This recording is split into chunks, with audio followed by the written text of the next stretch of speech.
Radio Resistencia, Revolución y Rebelde.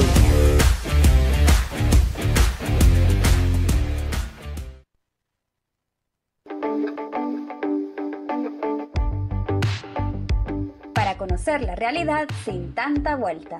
Equipo Maíz les invita a escuchar Vamos al Grano. ¡Comenzamos! Hola, ¿qué tal, amigas y amigos? Les damos la bienvenida a una nueva cosecha de Vamos al Grano. Como siempre, todo el equipo de producción de este programa está listos y listas para llevarles la información y el análisis que nos ayuden a entender mejor la realidad en la que vivimos. Saludamos también a quienes nos escuchan a través de esta radio y también a través de las radios que retransmiten este espacio durante la semana. Soy Edgar Rosales. Damos inicio a Vamos al Grano, la realidad sin tanta vuelta. Saludos también a César Villalona, que ya se encuentra con nosotros para hablar sobre esos temas que son de mucha importancia. César, bienvenido. ¿Qué tal, Edgar? Un saludo a todas las personas que nos escuchan. Ahí está tu saludo, César. Y antes de entrar de lleno al tema de este día, quiero enviar a través de este espacio las condolencias a la familia del padre Rogelio Poncele, que hace unos días falleció, dejando un legado muy importante, César. Sí, un sacerdote de origen belga, pero también salvadoreño, muy comprometido con las causas de los sectores populares. Bueno, y dentro de su legado podemos mencionar la opción preferencial por los pobres, a quienes siempre acompañó en las condiciones de vidas más adversas. También podemos destacar su sencillez y humildad, su vida sin riqueza, junto a las y los más necesitados. Y también destaquemos, César, que el padre Rogelio falleció el mismo día en que se conmemoró el 45 aniversario del martirio de Monseñor Romero. Ambos creyeron en la justa lucha del pueblo y lo acompañaron hasta el final. Muy correcto. También hay que agregar que hace unos días murió el obispo luterano Medardo Gómez, también muy comprometido con las causas populares. Ambos, él, Rogelio, acompañaron a las comunidades durante el conflicto armado, comunidades que fueron muy atacadas por el ejército, ¿verdad? Por la Fuerza Armada. Ellos protegieron a esa población, se vincularon a esa población, es decir, estuvieron vinculados a las mejores causas del país. Desde este programa, desde este espacio, les damos las condolencias a ambas familias y un abrazo fraterno de todo el staff de Vamos al Grano. El tema que hoy vamos a desarrollar con César en este programa es sobre el desempleo que golpea a la población. Antes de iniciar con el tema, le damos paso a la primera sección del programa, la cual es una introducción a lo que hoy vamos a desarrollar con César. Escuchemos la cápsula antes de ir al grano y regresamos. Antes de ir al grano. Desde el primer gobierno de Bukele ha sido constante el anuncio de despidos en el sector público. Al principio se justificaron por supuestamente tener un nivel de relación con funcionarios de los gobiernos anteriores, luego por el cierre de varias instituciones de gobierno. Otra causa de desempleo también ha sido la actividad de las empresas. Hay sectores económicos que están estancados o han disminuido su nivel de actividad económica. Eso ha provocado también una pérdida de puestos de trabajo. Hay otros miles de personas que se han quedado sin su fuente de trabajo por los desalojos de vendedoras y vendedores que se realizan en varias ciudades del país. Y últimamente se ha conocido de una pérdida de empleo debido a un acuerdo entre el gobierno y un organismo financiero multilateral. ¿Qué datos se tienen sobre la pérdida de empleo en el sector público y privado y en el sector informal desde el 2019? ¿Cómo influye el acuerdo entre el gobierno y el FMI en el despido de empleados públicos? ¿Qué consecuencias tiene el desempleo en los hogares salvadoreños? Sobre esto hablaremos en esta edición de Vamos al Grano. Estamos de regreso. Este día queremos profundizar en el tema del desempleo en el país. Desde hace varios meses se ha escuchado de personas que han sido despedidas en varias instituciones, pero como la información se tiene suelta, no siempre es posible analizar para conocer números generales y sobre todo, César, conocer los impactos que eso tiene en la población. Entonces, comencemos hablando del desempleo que está relacionado con la actividad de las empresas. Sabemos también que si las empresas necesitan producir y vender más, van a contratar a más personas, y por el contrario, si las empresas producen menos y venden menos, van a reducir el número de personas trabajadoras. ¿Cuál ha sido el comportamiento del desempleo en el país en lo que tiene que ver con la actividad económica de las empresas, César? Bueno, entre el año 2019 y 2023, también te voy a dar un dato del 24, pero utilizo este periodo porque la encuesta de hogares de propósitos múltiples que registra la información que voy a dar solo está hasta el año 2023. Todavía la del 24 no ha salido. Y este periodo, 19 y 23, tiene que ver con el primer gobierno de Bukele, no completo. Se perdieron en el sector agropecuario 60.364 empleos.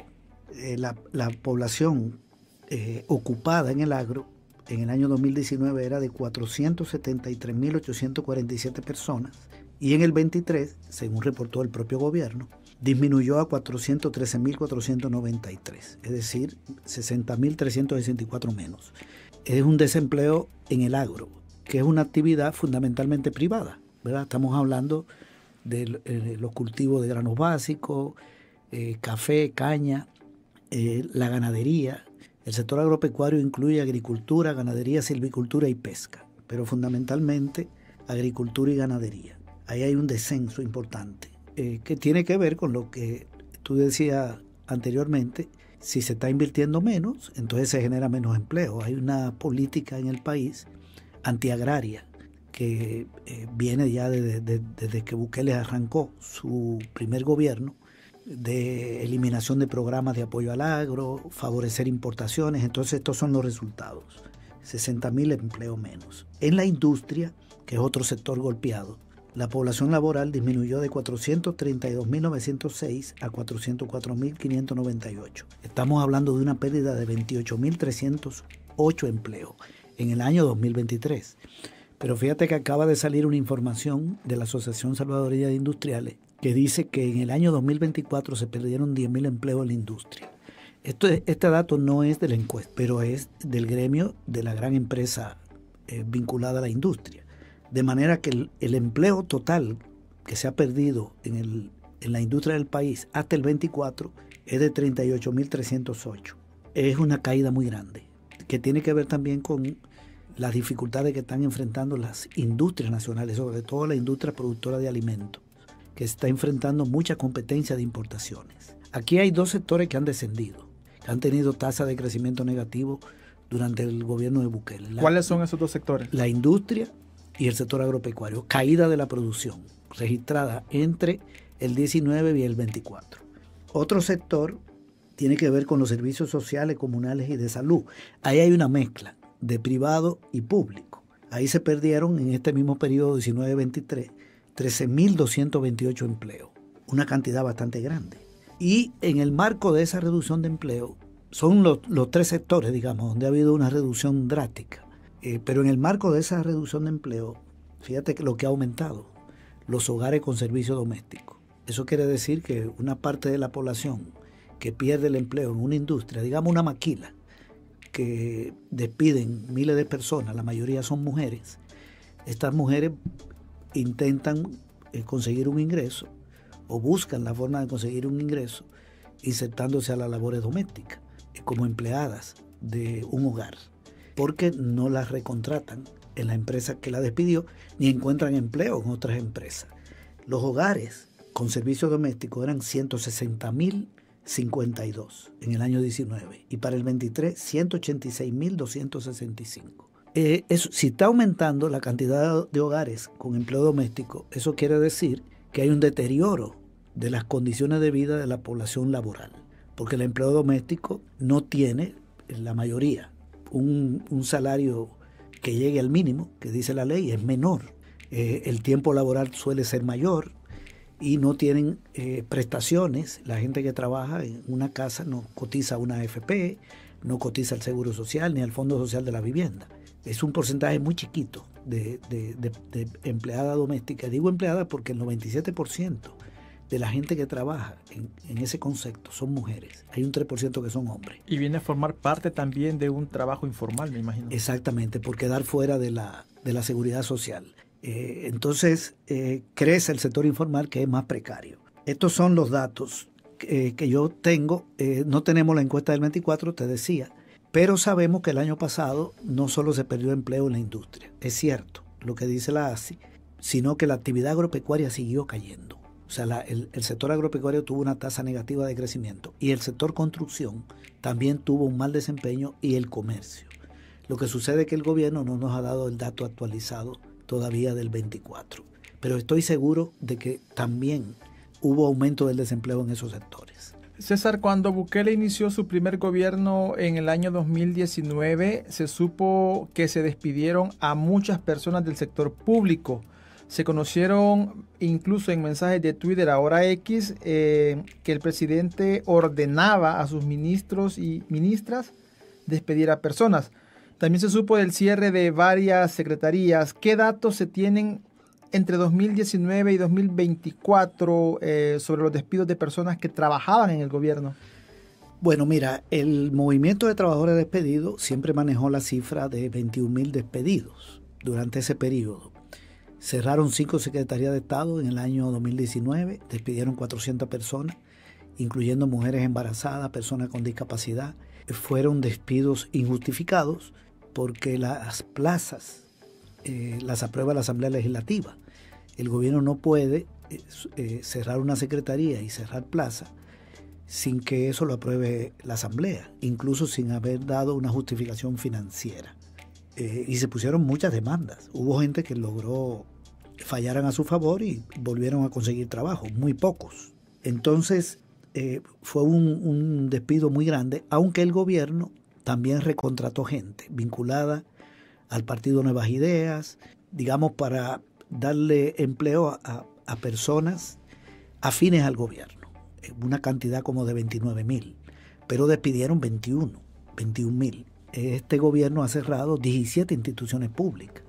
Yo me refería a 5 secretarías de Estado, pero aquí también se cerró con migrantes, se cerró Proesa, se cerró la Digesti, aunque se abrió después como una oficina en el Banco Central, pero quedó mucha gente fuera del gobierno. El año pasado cerraron todas las casas de la cultura, despidieron más de 300 personas solo del Ministerio de Cultura. También cerraron el Instituto de Desarrollo Municipal, la Dirección General de Medicamentos. En fin, son 17 instituciones. De ahí han despedido mucha gente que no son exactamente del gobierno central, sino de instituciones públicas autónomas. El año pasado, solo en el 2024, fueron despedidas del gobierno 14.330 personas con respecto al 2023. Eso hay que sumárselo a lo que se ha venido manejando de los despidos en el sector público. Esta es otra cantidad importante.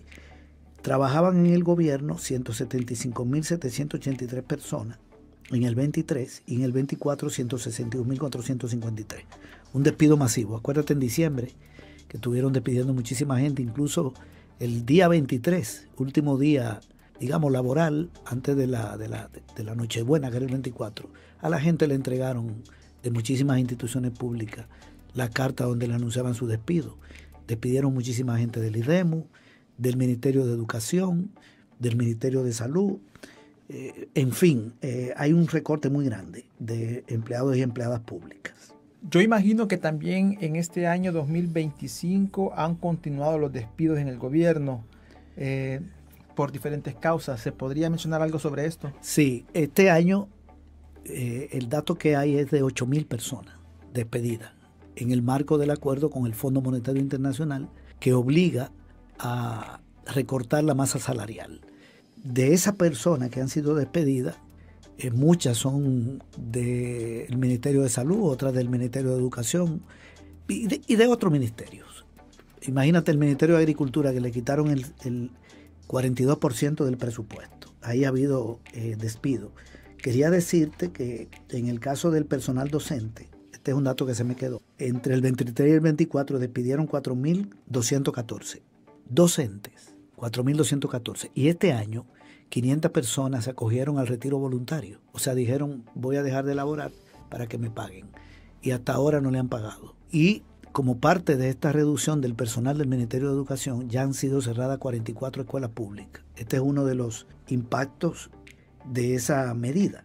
También hay que decir que hay un recorte, que el mayor recorte que se ha dado en el gobierno este año es de las personas que ganan menos de $300. Esta es una información pública. Me llama la atención ese concepto, porque el salario mínimo en el gobierno es de $300. Una persona no debe ganar menos de 300, pero han despedido personas que ganaban menos, hasta 300. El 70% de las personas despedidas, 1.686 personas, ganaban menos de ahí. Y de las personas con salarios mayores a los $2.000, aumentaron los empleos. Es decir, despidieron gente con bajo salario y aumentaron contrataciones, pero que no compensan los despidos, de personas con salario de más de $2.000. Es decir, han aumentado salarios bien pagados, ¿verdad? Y a las personas con salarios bajos la echan, que son las que tienen más precariedad. Porque una persona que ganaba $300, digamos un vigilante, y lo despiden, ¿de qué vive? Pero te contratan a una persona para pagarle más de $2.000. Habría que investigar a qué responde eso y también el cargo y la persona que se ha contratado, ¿no? Correcto. Alguna afinidad que pudiera haber ahí. Sí, exacto, con los partidos que apoyan al gobierno, que son varios. Quiero decirte también que de ese total de recorte de empleo en el año 2024, tenemos una información por categorías. Por ejemplo, el personal técnico disminuyó en como 2.800, pasaron de 54.645 a 51.811. Personal administrativo son como 7.000 menos, de seguridad 1.000 menos, de servicio cerca de 2.500 menos. Es decir, áreas importantes, por ejemplo la seguridad, ya te decía, los docentes, personal técnico. Eso quiere decir que baja la calidad también del personal que labora en el Estado. Ahora bien, aunque no está dentro de la pregunta, yo quiero decir lo siguiente. Fíjate que este es un asunto de prioridades del gobierno, porque alguien puede decir, bueno, el gobierno tiene apuro económico y despide, pero hay un gasto que el gobierno ha aumentado muchísimo. Estos despidos no se necesitaban si el gobierno no hubiera hecho lo que te voy a contar que ha hecho. Le aprobaron entre el año 2020 y 2024 para la Oficina de Inteligencia del Estado, la OIE, $22.4 millones en esos 4 años. ¿Y tú sabes cuánto gastó? $145 millones. Es decir, alrededor de 120 y pico de millones más. ¿Por qué el gobierno gasta tanto en esa oficina? Con ese dinero, el gobierno podía haber mantenido esos empleos, incluso contratar más docentes, contratar más personal de salud. Entonces es un gasto para la inteligencia del Estado en un contexto donde el gobierno está diciendo que aquí ya no hay problemas de seguridad, ¿verdad? Porque se supone, según el gobierno, que aquí ya no hay delincuentes, que este país es el más seguro del hemisferio occidental. Pero mira cómo se aumenta el gasto de la inteligencia del Estado. ¿Esto es para perseguir a quién? ¿Para investigar a quién? ¿Qué es lo que hace esta oficina? Entonces, priorizan ese gasto y despiden 4.000 docentes, despiden personal técnico, etc. Esa es la situación en que estamos viviendo. Un gasto malo lo aumentan y la inversión, el gasto bueno, lo reducen. Y eso implica desempleo. Aquí podríamos decir que hay una mala canalización de los recursos para poder solventar ciertas necesidades en las que también se ve involucradas e involucrados mucho la población en general, ¿no? Correcto. Y te quería decir también que además del cierre de las 44 escuelas, ya cerraron 15 unidades de salud familiar. Y hay una información del Seguro Social donde dice que están cerrando clínicas comunitarias. Es decir, se están deteriorando los servicios de salud y de educación, están despidiendo gente del Ministerio de Educación y Salud, mientras aumentan el gasto militar este año en 53 millones y el gasto de la inteligencia del Estado también se dispara. Todos estos desempleos, como lo decíamos hace un momento, golpean a la población más necesitada. Otro punto muy importante es la brecha salarial entre mujeres y hombres. Sobre esto vamos a conocer en la siguiente cápsula y luego seguimos conversando con César. Desgranando palabras. La brecha salarial entre mujeres y hombres crece. Entre los años 2019 y 2023, la diferencia salarial entre mujeres y hombres aumentó. En 2023, las mujeres percibieron, en promedio, un salario menor que el de los hombres, según los datos de la Oficina Nacional de Estadística y Censos. En 2019, las mujeres recibían un salario promedio de $306.11 mensuales, mientras que los hombres recibían $373.40. Esto representaba una diferencia de $67.29. En 2023, el promedio salarial de las mujeres fue de $358.39 al mes, frente a $448.04 para los hombres. En 2023, el promedio salarial de las mujeres fue de $358.39 al mes, frente a $448.04 para los hombres, lo que supone una brecha de $89.65. Esto significa que la brecha salarial creció un 33% en 4 años. Al desglosar los datos por nivel educativo, la desigualdad es aún mayor. Por ejemplo, entre las personas con 7 a 9 años de estudio, la diferencia pasó de $79.39 en 2019 a $119.19 en 2023. Estas cifras reflejan un retroceso en el cumplimiento de los derechos económicos de las mujeres. En la sociedad en que vivimos, se ha impuesto a las mujeres la mayor parte del trabajo de cuidados no remunerado, que se realiza principalmente en el hogar. Esta labor no solo es invisibilizada, sino que tampoco es reconocida como trabajo. A esto se suma que incluso cuando las mujeres tienen empleos pagados, reciben salarios más bajos que los hombres. Por ello, si realmente queremos construir una sociedad más justa e igualitaria, el gobierno debe implementar políticas para eliminar la brecha salarial y reconocer el valor del trabajo de cuidados, que es fundamental para el sostenimiento de la sociedad y que debería ser asumido por los hombres y las mujeres. Desgranando palabras.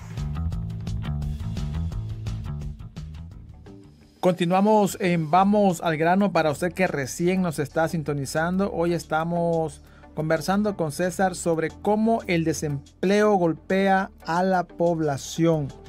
Hablemos ahora, César, de otro tipo de desempleo. Me refiero al que se da en ese sector llamado informal, es decir, el de las personas que trabajan por cuenta propia o que tienen un pequeño medio de subsistencia. Mucho se ha escuchado del ordenamiento en el centro histórico de algunas ciudades o municipios del país. ¿Qué datos tenemos sobre esa pérdida de fuente de trabajo producto de los desalojos de vendedoras y vendedores? Bueno, el dato que tenemos es el de los desalojos en el centro de San Salvador. Este año han sido desalojadas 1.400 personas que se dedicaban ahí a vender, personas que trabajan por cuenta propia, en lo que tú le llamas correctamente sector informal. Pero en total son 5.000. Porque el año pasado desalojaron una cantidad aún mayor, vienen desalojando en los últimos años, entonces van 5.000 solo en el centro de San Salvador. Pero también hubo algunos desalojos, no recuerdo la cantidad, creo que fue más de 100 personas, en el mercado de la Sacamil. Y hay desalojos también en Santa Tecla y en otras ciudades del país. Solo que no está totalmente, recogida esa información, no hay mucha precisión. La información más precisa es la del centro de San Salvador. Esto es parte del desempleo, porque hay que aclarar un punto aquí. Cuando se habla de la población laboral de un país, digamos, en el caso de El Salvador, esa población se divide en dos: la que trabaja en el sector formal y la que trabaja en el llamado sector informal. Ambas personas, la que trabaja en una empresa formal o en un negocio informal, son empleadas. Se le considera población ocupada. En nuestro país, el 66% de la población laboral trabaja en el sector informal y el 34% en el sector formal. ¿Qué es una empresa formal? Digamos, una empresa grande, un banco, donde una persona que trabaja ahí tiene un contrato, le descuentan para el seguro social, para el fondo de pensiones. Esa empresa está registrada legalmente. O que trabaja, digamos, en el Estado, en la CEL, en ANDA o en un ministerio. Esa población es la que trabaja en el sector formal. Y el informal es fundamentalmente las personas que trabajan vendiendo en la calle están ocupadas, pero tienen un puesto en la calle o en un mercado, trabajan en el sector agropecuario. Mucha de la gente que trabaja en el sector agropecuario está en el sector informal, cortando café o trabajando en granos básicos. Las personas que trabajan en microempresas, por ejemplo, una pupusería, la persona que tiene la pupusería no la tiene registrada legalmente, la persona que trabaja ahí recibe un salario que puede ser inferior al mínimo o el mínimo, no cotiza para la seguridad social, pero es población ocupada. Todo eso es población ocupada. Y nosotros estábamos hablando al principio de las personas que perdieron el empleo en el sector formal, en la industria, etcétera, también en el gobierno, pero en el informal también se está perdiendo empleo, que tiene que ver con estos desalojos.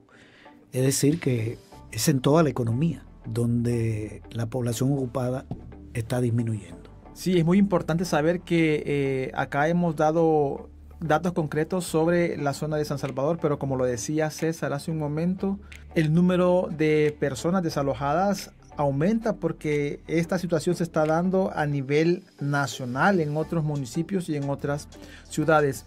Hablemos ahora, para ir cerrando este espacio, sobre el impacto en la población de estas acciones, César. Lo primero es que las personas que pierden su empleo entran en una situación muy difícil porque pierden un ingreso. Entonces sus condiciones de vida empeoran. Habría que ver a qué se dedica esa persona, que fue despedida de una industria o que fue despedida del gobierno, si está trabajando, si se fue del país, si se fue al sector informal, despidieron a una muchacha de una maquila o a una persona que la despidieron del IDEMO o de otra institución pública, si hoy se está dedicando a una actividad informal.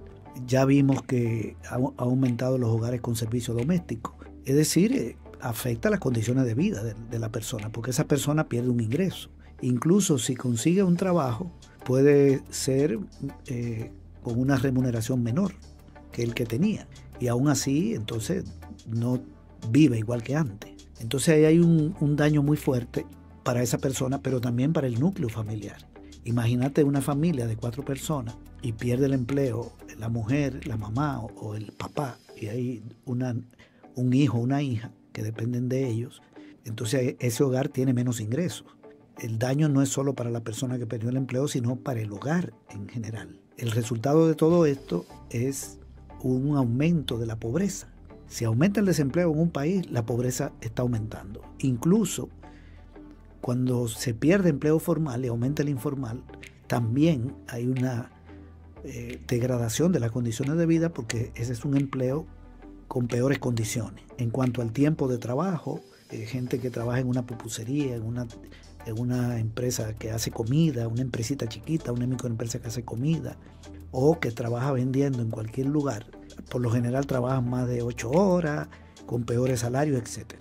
Entonces hay un daño en cuanto a que aumenta la pobreza en el país y aumenta la precariedad laboral.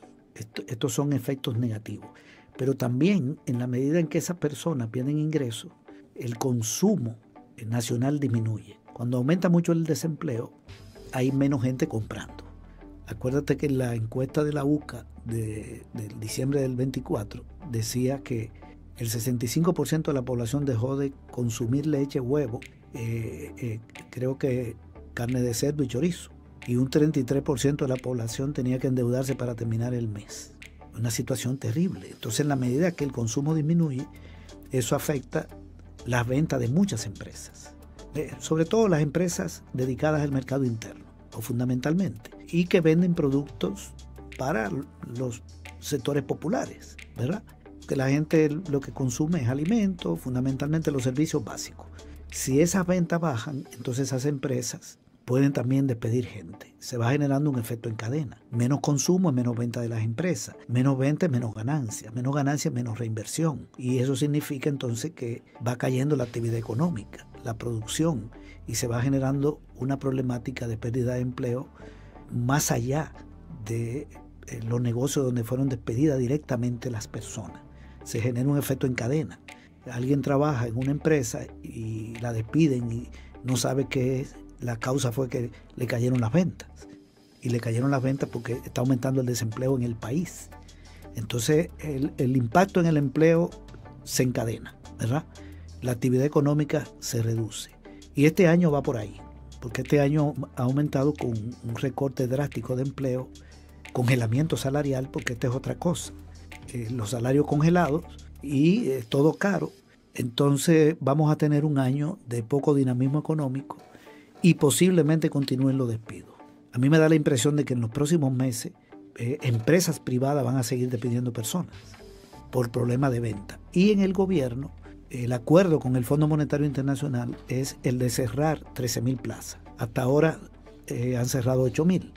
De manera que vamos a esperar a ver, lo más probable es que sigan despidiendo gente de diferentes ministerios, personas, y que se siga agravando el problema del empleo, el problema del consumo, el problema de las ventas. La actividad económica va a ir disminuyendo. Un problema que se agrava, como lo decía César, y que viene a afectar a muchos y a muchas personas. Vamos a ir finalizando este programa dándole las gracias a César por siempre estar disponible para hablar sobre esos temas que otros medios de comunicación no quieren abordar. A usted, amigos y amigas, invitarles para que se suscriban a nuestro canal de YouTube Asociación Equipo Maíz, donde pueden escuchar este programa, dejarnos sus comentarios o sus preguntas. Soy Edgar Rosales, esto fue Vamos al Grano, la realidad sin tanta vuelta. Que tengan feliz día.